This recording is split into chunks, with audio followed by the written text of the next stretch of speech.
Halo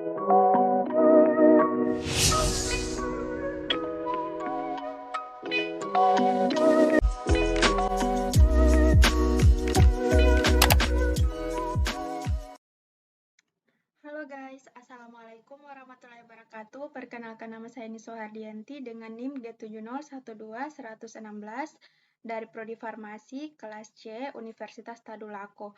Jadi saya di sini akan menjelaskan tentang ibuprofen, di mana ibuprofen ini merupakan turunan dari asam propionat. Ibuprofen adalah turunan asam propionat dan obat antiinflamasi nonsteroid atau NSAID dengan efek antiinflamasi, analgesik, dan antipiretik. Ibuprofen menghambat aktivitas siklooksigenase atau COX-1 dan COX-2, menghasilkan penurunan pembentukan prekursor prostaglandin dan tromboksan. Hal ini menyebabkan penurunan sintesis prostaglandin oleh prostaglandin sintase. Efek fisiologis utama ibuprofen. Ibuprofen juga menyebabkan penurunan pembentukan sintesis tromboksan A2 oleh tromboksan sintase sehingga menghambat agregasi trombosit. Ibuprofen sendiri adalah obat untuk meredakan nyeri dan menurunkan demam. Obat ini juga memiliki efek anti radang. Ibuprofen juga ini bisa digunakan untuk meredakan nyeri haid, sakit kepala, sakit gigi, nyeri otot, atau nyeri sendi akibat radang sendi. Obat ini tersedia dalam bentuk tablet, kapsul, dan sirup. Dan ibuprofen sebagai obat antiinflamasi nonsteroid yang banyak digunakan sebagai analgesik, antipiretik, dan antiinflamasi karena sifatnya itu yang efektif, aman, dan relatif terjangkau harganya. Ibuprofen juga merupakan obat yang paling banyak digunakan setelah paracetamol. Ibuprofen pada gambar 1A ini, dia memiliki sensitif terhadap oksidasi dan suhu, dapat terdegradasi menjadi 4-isobutil acetofenon. Dan gambar 1B ini atau 24-isobutyrenil asam propanoat.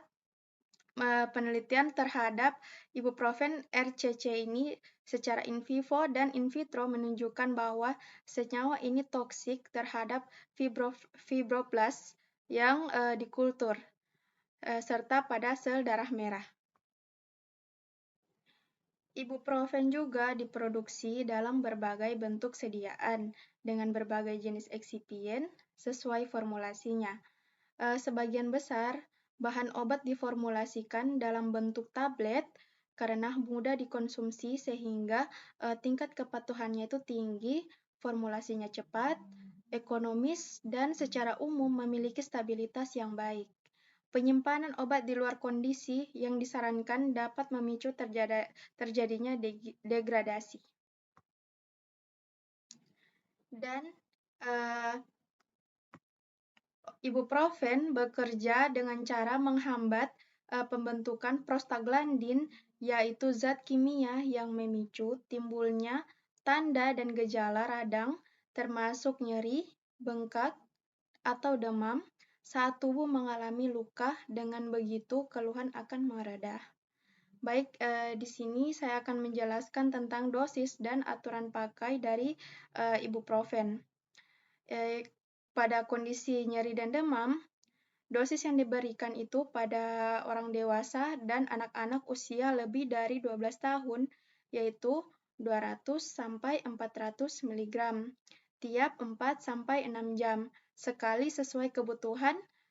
Dosis maksimal 1.200 mg per hari. Kemudian pada anak-anak, dia lebih dari 6 bulan sampai dia lebih dari 12 tahun. Dengan dosis 4-10 mg per kilogram BB per hari tiap 6-8 jam sekali. Dosis maksimal adalah 40 mg per kilogram BB per hari. Kemudian, adapun juga dari kondisi radang sendi.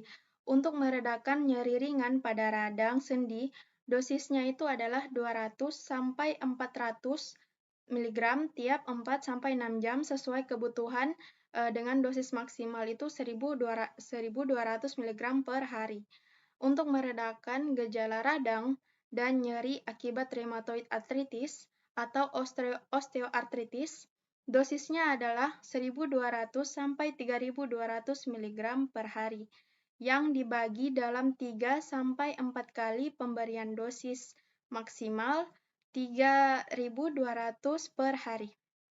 Dan untuk meredakan gejala dari juvenile idiopathic arthritis, dosis anak-anak lebih dari 1 tahun adalah 30 sampai 50 mg per kilogram BB per hari, yang dibagi dalam 4 kali jadwal konsumsi.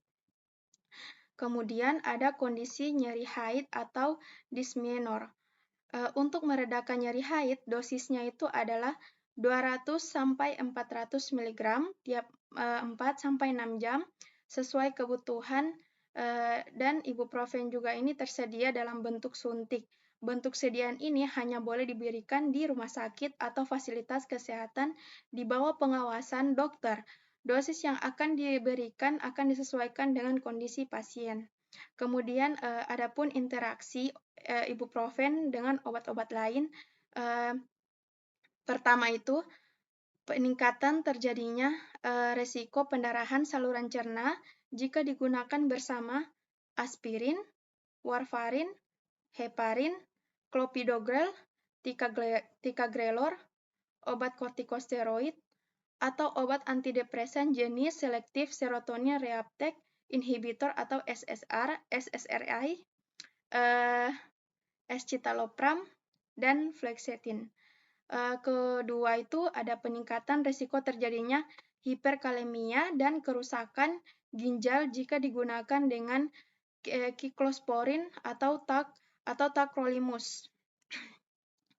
Yang ketiga, peningkatan kadar ibuprofen yang dapat memicu efek samping jika digunakan bersama litium atau metrorexat. Dan terakhir itu penurunan efektivitas dari ACE inhibitor atau ARB sebagai obat antihipertensi. Kemudian di sini ada proses penyerapan obat hingga obat bereaksi di dalam tubuh. Yang pertama, penyerapan terjadi mulai dari mulut hingga usus. Usus halus menyerap senyawa kimia dalam obat untuk dialirkan ke pembuluh darah. Yang kedua, distribusi. Setelah masuk ke pembuluh darah, kandungan obat akan didistribusikan ke jaringan-jaringan tubuh. Ketiga, metabolisme. Obat yang larut lemak berubah menjadi larut air sehingga sisa-sisa metabolisme mudah dikeluarkan dari tubuh. Keempat, ekskresi. Sisa metabolisme obat di hati dan ginjal akan dikeluarkan melalui feses atau urin. Nah, kemudian di sini saya akan membahas tentang sifat dari asam propionat yang memiliki sifat pertengahan antara asam-asam karboksilat kecil, asam format, dan asetat, serta asam lemak yang berukuran besar, dan senyawa ini dapat tercampur di dalam air, tetapi dapat dipisahkan dengan air dengan menambahkan garam. Sementara itu, sama halnya dengan asam format dan asetat. Senyawa ini terdiri dari sepasang molekul yang berikatan hidrogen baik pada fase cair dan uap. Asam propionat memperlihatkan sifat umum dari asam karboksilat. Ia dapat membentuk turunan amida, ester, anhidrida, dan klorida. Senyawa ini dapat mengalami halogenasi alfa dengan bromin dalam kehadiran PbR3 sebagai katalis reaksi HVZ membentuk CH3, CHBr, COOH. Dan asam propionat ini dalam industri memiliki banyak produksi yang melalui hidrokarboksilasi etilena menggunakan nikel karbonil sebagai katalis.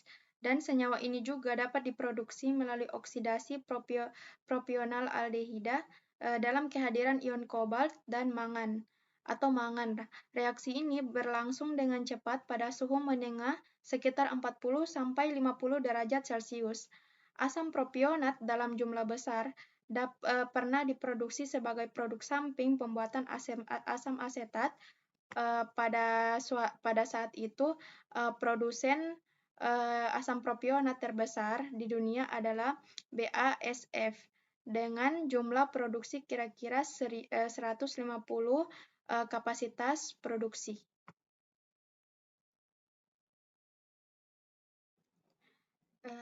Dan sekarang itu senyawa dari asam propionat itu dikenal sebagai obat anti radang